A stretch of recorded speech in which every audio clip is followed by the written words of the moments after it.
wabarakatuh. Hari ini kita akan melanjutkan pembahasan tentang gelombang stasioner. Nah, gelombang stasioner ini nanti kita akan bedakan pembahasan di gelombang stasioner ujung bebas dan gelombang stasioner ujung terikat. Oke, kita langsung masuk ke slide-nya gelombang stasioner.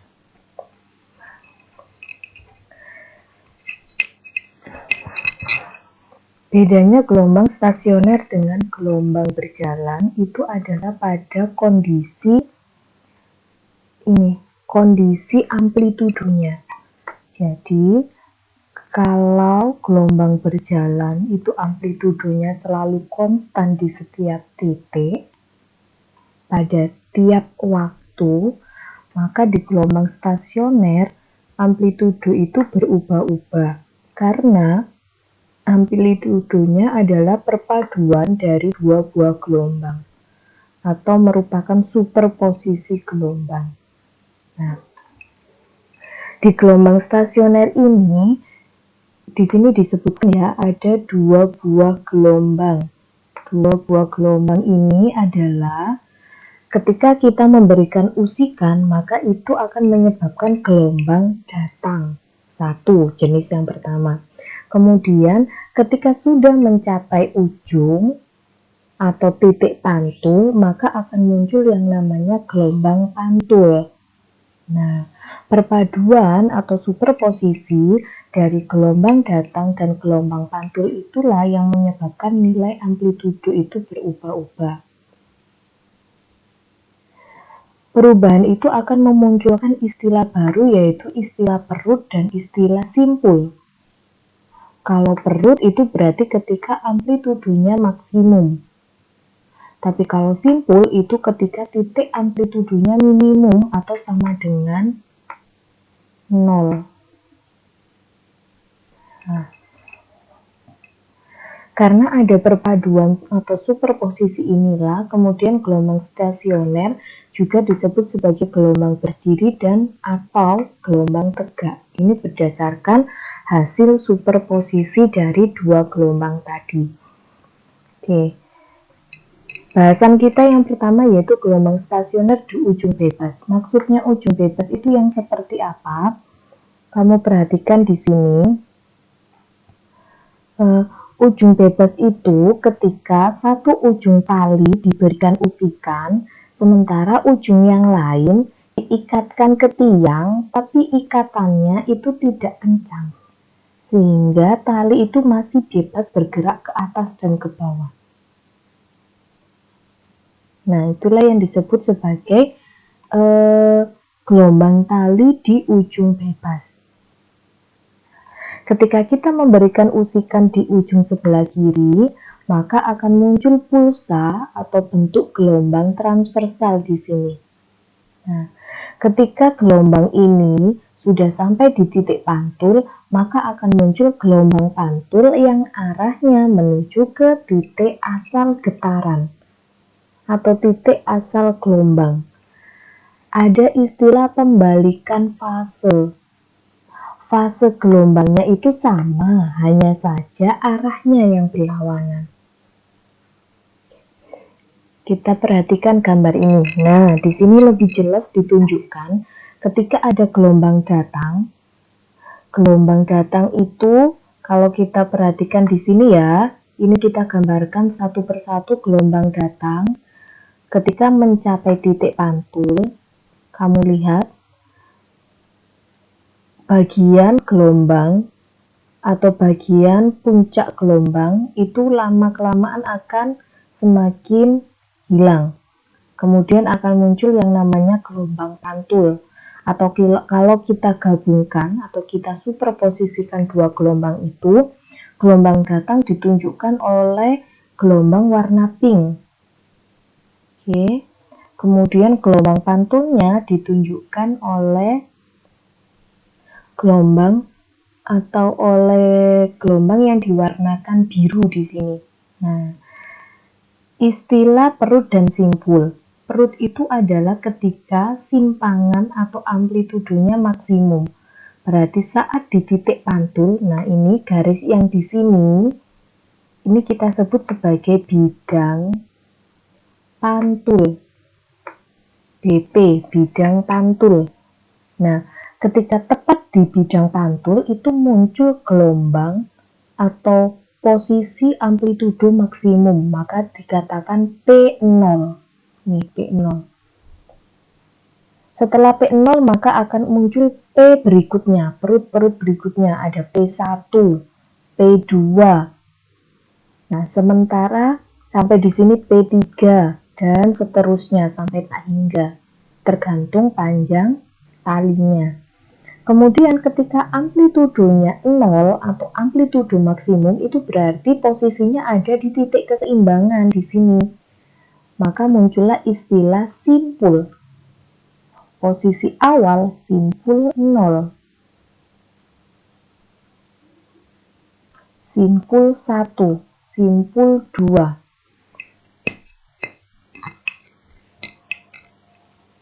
Gitu ya. Dan seterusnya sama dengan perut tadi. Nah, kita cek sekarang persamaan matematisnya. Kalau kita lihat gelombang datang bergerak dari kiri ke kanan, nah maka persamaannya seperti ini. Sementara gelombang pantulnya bergerak dari kanan ke kiri, maka persamaannya ini. Karena tadi adalah superposisi itu perpaduan, berarti harus kita jumlahkan. Nah, setelah kita jumlahkan, kita manfaatkan identitas trigonometri, maka didapatlah persamaan gelombang stasioner ujung bebas itu yang paling bawah ini. Kamu perhatikan di sini amplitudonya adalah 2A, karena ada perpaduan ini tadi. Cos Kx sin omega T. Bagaimana dengan posisi titik simpul atau titik perutnya, itu kita gunakan persamaan ini. Nah, persamaan ini, Pn, n-nya itu kita ganti dengan angka-angka ini. 0, 1, 2, 3. Mau cari P5, berarti ya sudah n-nya ganti 5. P5 berarti setengah dikalikan lambda kalikan 5. Kalau mau cari S atau simpul ketiga, ya sudah berarti diganti S3 seperempat lambda 2 kalikan 3 ditambah 1. Oke. Kita lanjutkan pembahasan sekarang ke jenis yang kedua, yaitu gelombang stasioner ujung terikat. Kamu perhatikan, ujung terikat itu berarti ujung yang satu diberikan usikan, ujung yang lain diikat erat, sehingga dia tidak bisa bergerak ke atas maupun ke bawah. Oke. Kalau kita amati bentuk gelombang datang dan gelombang pantulnya seperti ini. Gelombang datang ditunjukkan oleh yang berwarna pink. Muncul gelombang pantul warna biru. Posisi P0 dan S0 sekarang bertukar. Karena yang menempel di bidang pantul itu adalah titik simpul, maka S0 di sini. Sementara P0 itu berarti posisi perut paling dekat dengan bidang pantul. Garis ini itu adalah bidang pantul. Sementara di sini, ini adalah titik asal getaran. Oke. Persamaan matematisnya bagaimana? Sama halnya dengan tadi. Kita bicara perpaduan atau superposisi berarti dijumlahkan, masih sama menggunakan identitas trigonometri, didapatlah persamaan matematis gelombang stasioner ujung terikat itu sama dengan 2A sin Kx cos omega T. Nah, yang perlu kamu perhatikan, persamaannya hampir sama dengan yang ujung bebas tadi, tapi posisi sin dan Kx, sin dan cos kamu lihat itu berbeda. Kalau sin untuk ujung terikat itu mempengaruhi posisi jarak K, X jarak. Sementara cos itu pengaruhnya terhadap waktu. Berkebalikan dengan yang ujung bebas tadi. Sama halnya juga dengan persamaan untuk mencari titik perut dan titik simpul. Nah, ini terbalik. Persamaan untuk mencari letak perut dari gelombang stasioner ujung terikat itu sama dengan cara mencari letak simpul di ujung bebas. Gitu. Oke, kita langsung ke contoh soal saja ya. Di contoh soal seperti ini, misalkan pada gelombang stasioner ada informasi titik simpul ke-10. Oke, berarti langsung ada clue titik simpul. Ingat persamaannya titik simpul. Ujung bebas, kita dikasih clue di sini, berarti gelombang stasionernya ujung bebas. Langsung dilihat, dicek persamaannya. Oke, ada informasi frekuensi di sini. Kamu diminta menentukan panjang gelombang dan cepat rambatnya. Berarti bisa langsung jalan dari sini, dari persamaannya titik simpul. Kalau S10, itu kan berarti 1/4 kalikan lambda, 2 kalikan 10 tambah 1, berarti kalikan 21. Nah, S10-nya kan diketahui ini, 1,33. Sama dengan 21/4 lambda. Maka kita bisa tahu nilai lambdanya adalah 4 kalikan 1,33 kamu bagi dengan 21. Nanti ketemu nilai lambda sekitar, kita hitung ya, 4 kali. Oke, ketemu nilai lambda sekitar 0,253 meter. Kemudian kalau mencari cepat rambat, balik lagi ke persamaannya V. V itu sama dengan lambda dikali F. Lambdanya ketemu 0,253. F-nya ada di soal, 50 nilainya, maka tinggal dikalikan.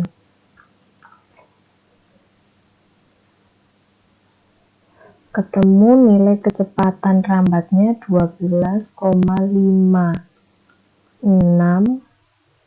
Kebalik. 12,65. Salah nulis. 12,65 meter per sekon. Oke. Lanjut ke contoh yang berikutnya. Ada persamaan matematis. Nah, dari persamaan matematis ini, kamu diminta menentukan jarak titik perut dan titik simpul yang berdekatan.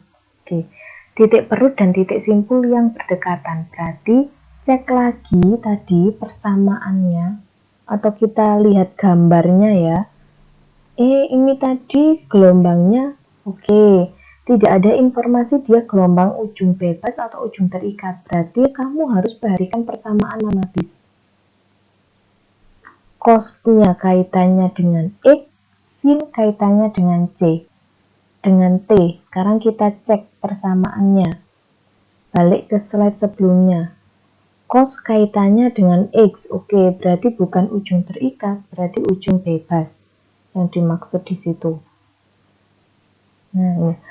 Cos berkaitan dengan X, sin berkaitan dengan T. Nah, sekarang yang ditanyakan tadi, kamu diminta cari jarak antara perut dan simpul yang berdekatan. Misalkan kita mau cari ini, jarak dari perut 0 ke simpul 0, ini kan berdekatan posisinya. Perut ke simpul, kamu perhatikan, ini kita hitung X gitu boleh. Nah, X di sini, kamu perhatikan, ini adalah 1/4 lambda. Betul ya? Jarak perut ke simpul yang berdekatan itu 1/4 lambdanya. Nanti kita buktikan dengan persamaan dan dengan gambar. Tuh. Kalau misalkan kamu mau cari dari perut 1 ke simpul 1 boleh, dari simpul 1 ke perut 2 boleh.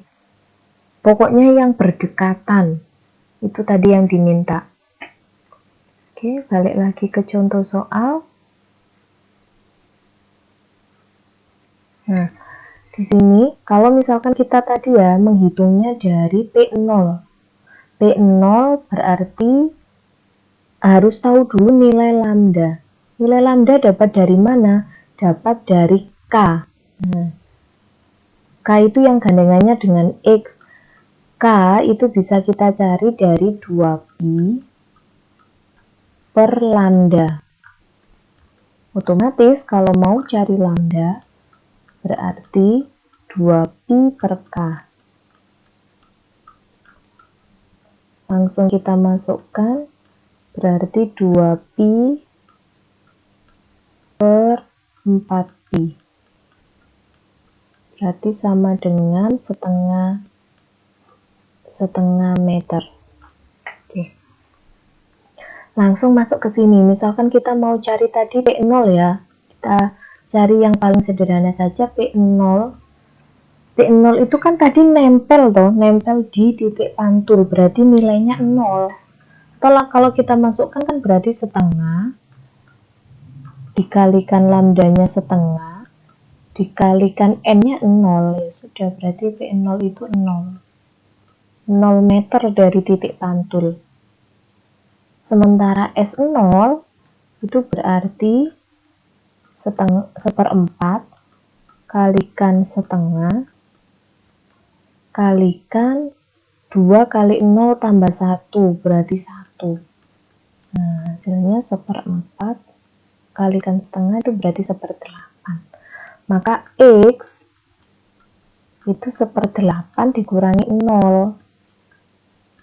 Ketemulah 1/8 meter. Nah, ini kalau kita hitung satu persatu dari P0 dan S0.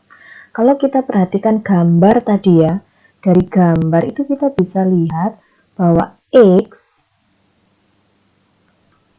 itu adalah 1/4-nya lambda. 1/4-nya panjang gelombang. Bisa juga langsung kita hitung gini, 1/4 lambdanya ketemu setengah. Maka hasilnya 1/8.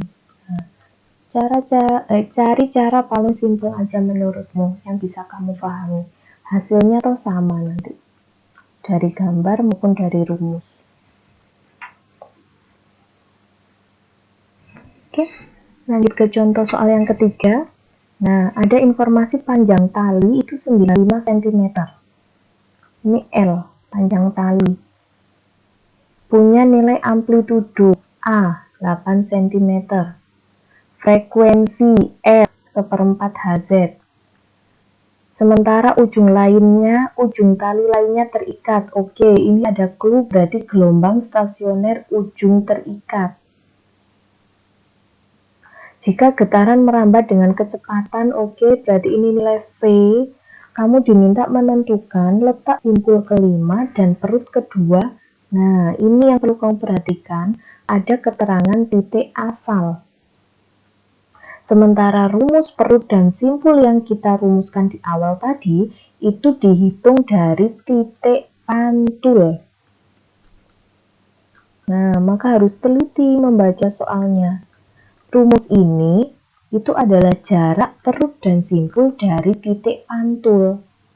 Kalau diminta menghitung dari titik asal getaran, berarti tinggal mengurangi panjangnya dengan P dan S yang kita hitung. Oke, kita praktekkan ya.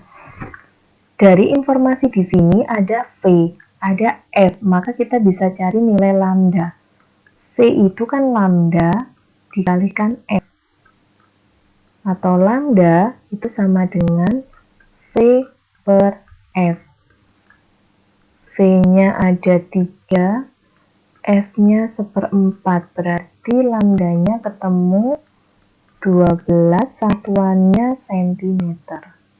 Oke, langsung masuk ke P5. P5 itu berarti 1/4 kalikan 12 dikalikan 2 kalikan 5 tambah 1, berarti 11. 3 berarti sama dengan 33 cm. Nah, ini jarak perut kelima dari bidang pantul, dari titik pantul. Kalau mau cari dari titik asal getaran, misalkan X P5, berarti tinggal kamu mengurangi panjang tali dengan posisi P5 dari bidang pantul. Berarti 95 kamu kurangi dengan 33. Ketemulah hasilnya 62 cm. Sama halnya untuk mencari simpul. Oh, kebalik ya ini ya. Yang ditanyakan itu simpul kelima. Oke, kita hapus saja ini. Kita hitung dari awal. Nah, ini yang salah. Nah, yang diminta adalah simpul. Simpul yang kelima. Simpul kelima, kita diminta cari simpul kelima itu berarti setengah dikalikan lambdanya 12 kalikan N5. Berarti ini 1, ini 6. 6 kali 5, berarti simpul kelima itu 30 cm dari bidang pantul. Berarti L dikurangi S5. 95 kurangi 30, hasilnya berarti 65 cm. Sementara perut 2 berarti 1/4 kalikan 12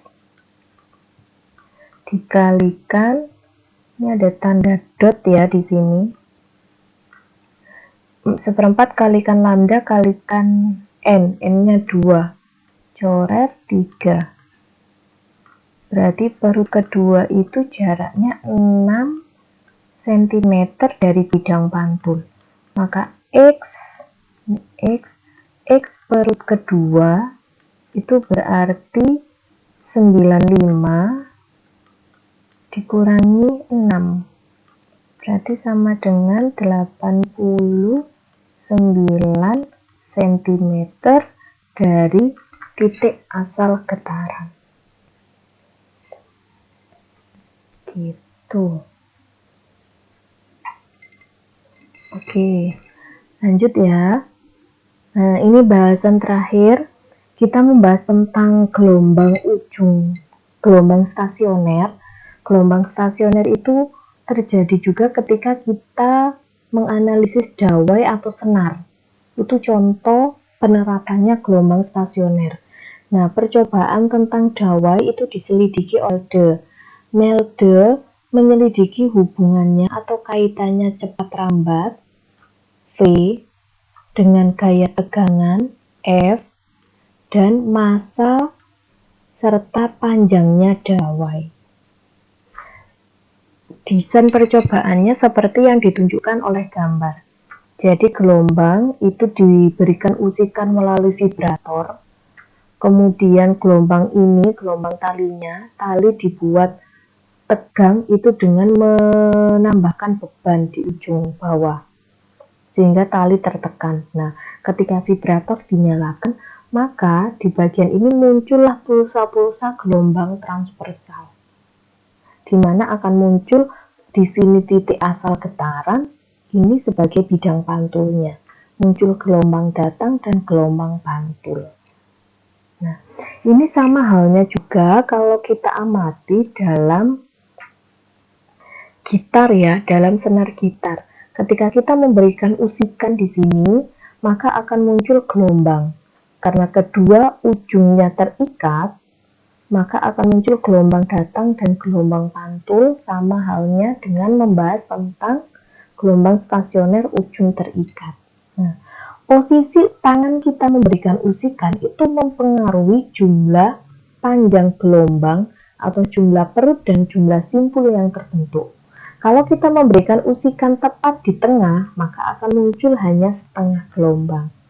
Kalau kita memberikan usikan di sini, di posisi 1/4 dari panjang tali, maka akan terbentuk satu gelombang. Kalau kita memberikan usikan di 1/6-nya panjang tali, di bagian ini yang diberikan usikan, maka akan muncul 1,5 gelombang. Nah, prinsipnya apa kaitannya dengan melde tadi? Cepat rambat gelombang, kalau kita bicara tentang dawai, cepat rambatnya, dawai pada gitar misalkan, cepat rambat gelombang ini mempengaruhi terhadap bunyi, intensitas bunyi yang dihasilkan. Tegangan dawai pengaruhnya ke cepat rambat. Cepat rambat pengaruhnya ke frekuensi. Nah, frekuensi ini nanti pengaruhnya ke bunyi yang dihasilkan. Nah, biasanya kalau di gitar untuk menaikkan nada itu berarti kita menambah frekuensi itu dengan cara memperpendek dawai atau dawainya dikencangkan supaya tidak kendor.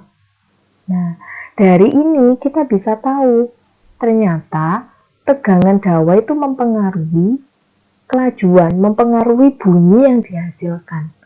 Selain itu, dipengaruhi juga oleh jenis bahan. Biasanya dawai untuk bass dan untuk gitar melodi itu kan beda.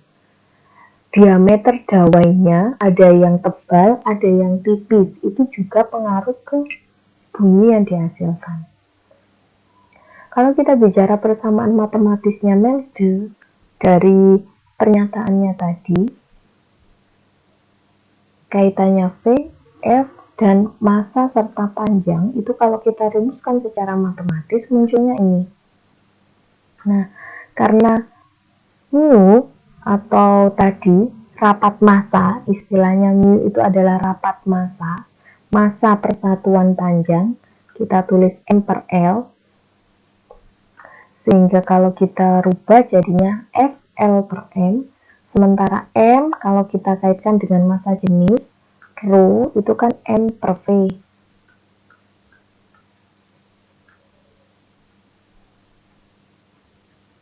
Oke. Nah, M per V maka bisa kita ganti Rho per V. Oke. Rho per V, V volume itu berarti luas penampang dikalikan panjang. Tunggu, ini harusnya V gini ya, Rho per V. Nah, V itu adalah luas penampang kalikan panjang. Nah, ini kurang. Luas penampang kalikan L. L penyilang dan L penyebut dihilangkan. Maka V bisa dicari dari F per Rho dikalikan A. Rho ini bergantung pada jenis dawai atau jenis senar yang digunakan. Di sini sudah ditampilkan bermacam-macam bahan yang biasa digunakan untuk dawai dan massa jenisnya. Kamu bisa cek di sini. Oke, contoh soal.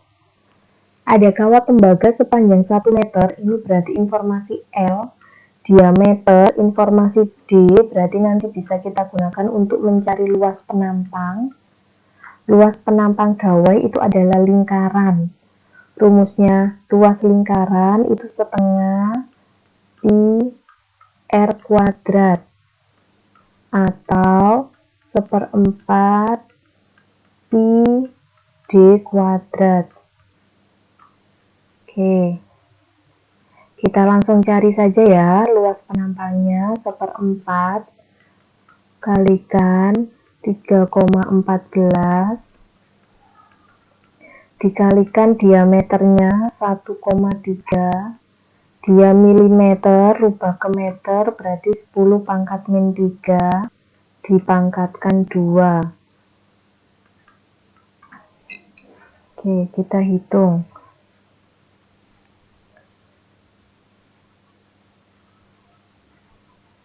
1/4 kalikan 3,14 itu nilainya 0,785 dikalikan 1,2 dikuadratkan 1,44, 10 pangkat 3 dikuadratkan 10 pangkat min 6. Oke, kalau kita hitung hasil akhirnya dikalikan 10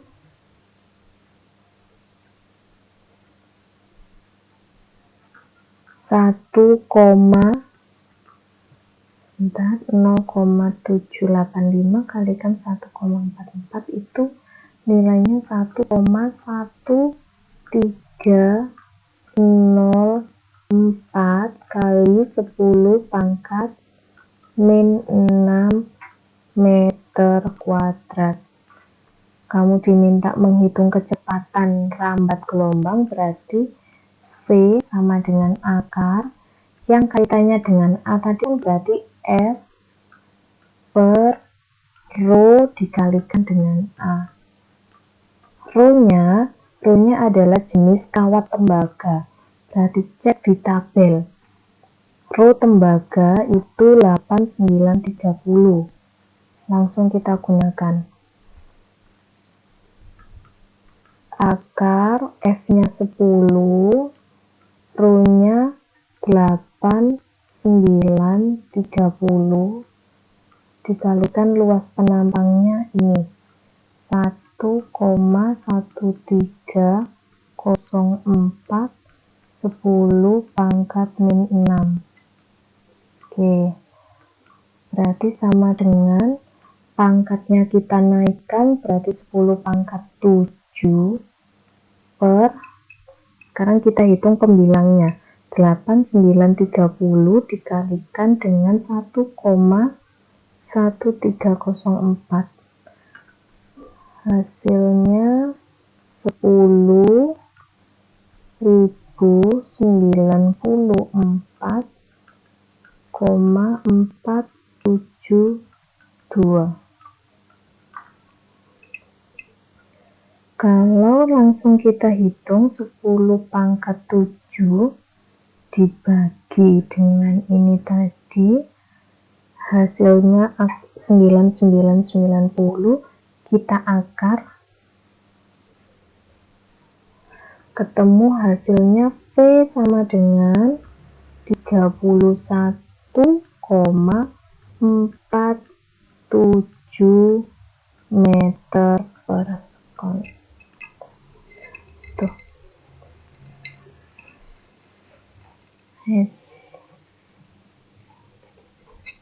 Tugas kamu bisa kerjakan untuk cek pemahamanmu sebagai persiapan untuk penilaian harian. Tuh. Oke, terima kasih. Wassalamualaikum warahmatullahi wabarakatuh.